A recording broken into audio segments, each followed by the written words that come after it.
બજાણા ગ્રામ પંચાયતમાં કૌભાંડ બાબતે તાલુકા વિકાસ અધિકારી સંજય ઉપલાણાને આવેદનપત્ર આપવામાં આવ્યું। બજાણા ગામમાં વિકાસના કામમાં બજાણા ગ્રામ પંચાયતમાં મોટો ભ્રષ્ટાચાર। ભાજપ શાસિત તાલુકા પંચાયત ખાતે ભાજપના જ સભ્ય અને પૂર્વ કારોબારી સમિતિ ચેરમેન વિપુલભાઈ મેરાણી દ્વારા આક્ષેપ। આવાસ યોજના, રોડ રસ્તા, દલિત સ્મશાન ગામમાં ઠેર ઠેર દબાણો જેવા મુદ્દે ભાજપ શાસિત તાલુકા પંચાયતના જ સભ્ય વિપુલભાઈ મેરાણી બહોળી સંખ્યામાં સમર્થકો અને મહિલાઓ સાથે તાલુકા પંચાયત ખાતે તાલુકા વિકાસ અધિકારી સંજય ઉપલાણાને આવેદનપત્ર આપવામાં આવ્યું। ₹1000 તો ઓને ઓન પેપર ખાલી વિસ્તાર અનુસૂચિત જાતિનો દેખાડ્યો કે ભાઈ શમશાન તરફ 18 લાખ સુધી 18,50,000 માં વાપર્યો, પણ હજુ શમશાન સુધી કંઈ પહોંચ્યું નથી। અને એ જે ગટર નાખવામાં આવ્યો અધૂરીને મળ મૂત્ર બધું દલિત શમશાનમાં આવે। બે કામો એવા 5-5 લાખના, એ તો ઓન પેપર ઉપર લીધા ડાયરેક્ટ। તમે અત્યારે સ્થળ તપાસ કરો બધાની હાજરીમાં।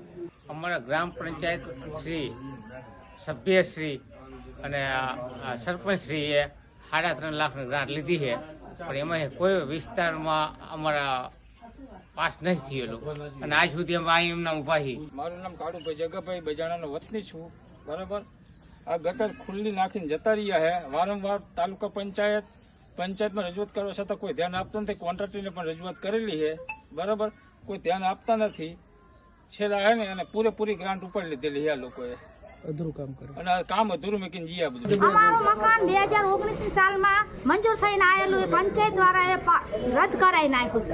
અમે હાવ ગરીબ માણસ છે, હાથ મહેનત કરીને અમારે નાના 3 છોકરા છે, એમનું પૂરું પાડવું, અમારે 2 જણા મજૂરી કરીને મકાન કેવી રીતે મંજૂર થયું રદ કરાવી નાખ્યું। હાવ મકાન પડી જાય એવું જ છે વળી હાલ।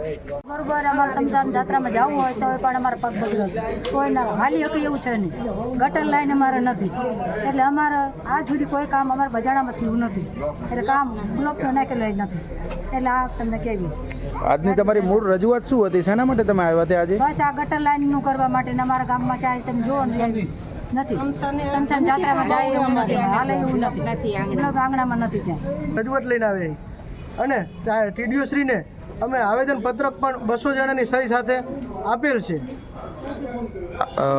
આ બાબતે આપણે કેટલી વખત રજૂઆત કરીને ક્યાં કરી?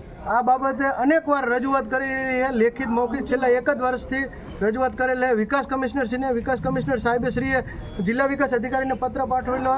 જિલ્લા વિકાસ અધિકારી સાહેબશ્રીએ તાલુકા વિકાસ અધિકારીને 3 સ્મૃતિ પત્રકો પાઠવીને તપાસ અહેવાલ મંગાવ્યો, પણ આજ દી સુધી એક પણ કામનો તપાસ અહેવાલ કરવામાં નથી આવતો, સ્થળ તપાસ કરવામાં નથી આવતી। શા કારણે સ્થળ તપાસ કરવામાં નથી આવતી? અમે તમામ ભ્રષ્ટાચારના આધાર પુરાવા લેખિત રજૂ કરવા તૈયાર છીએ। જ્યારે અનુસૂચિત જાતિના શમશાનની જેવી ગ્રાન્ટ આવે છે 18,50,000 જે સ્થળ ઉપર કરવામાં જ નથી આવી। અનુસૂચિત જાતિનો વિસ્તાર દર્શાવવામાં આવ્યો, પણ ત્યાં કોઈ જ કામ આજની તારીખમાં કરવામાં આવ્યું નથી। આ પછી આપની શું પગલાં રહેશે? આગામી પગલામાં તો સરકારશ્રીની ઉપર અમારો પૂરો ભરોસો છે। સરકાર ખૂબ સારું કામ કરી રહી છે, પણ આ નીચેમાં જે સરપંચ તરીકે બજાણાના સરપંચ છે એ મોટા ભ્રષ્ટાચારી છે, તલાટીની મિલી ભગત છે, અને આગામી જો આ તપાસ કરવામાં નહીં આવે તો અમે વિજિલન્સ તપાસ માટે માંગ કરશી। આગામી જે ગ્રામ સભામાં પીએમ જે પ્રધાનમંત્રી આવાસ યોજના અંતર્ગત જે કામો લેવામાં આવ્યા હતા એ અમારા બજાણા ગામના આ સરપંચ તલાટી અને એમની મિલી ભગતથી 40 થી 45 જેટલા વ્યક્તિઓના ગરીબ લાભાર્થીઓના મકાનો રદ કરી નાખેલે। તો એની યોગ્ય તપાસ કરવામાં આવે અને વંચિત લાભાર્થી, કોઈ ગરીબ લાભાર્થી હોય તો તેના મકાનથી વંચિત ના રહી જાય, એના માટે અત્યારે જે આવાસ યોજનાની સાઇટ ચાલુ છે એમાં પહેલી પ્રાયોરિટી એને આપી અને એનું સર્વે કરવામાં આવે।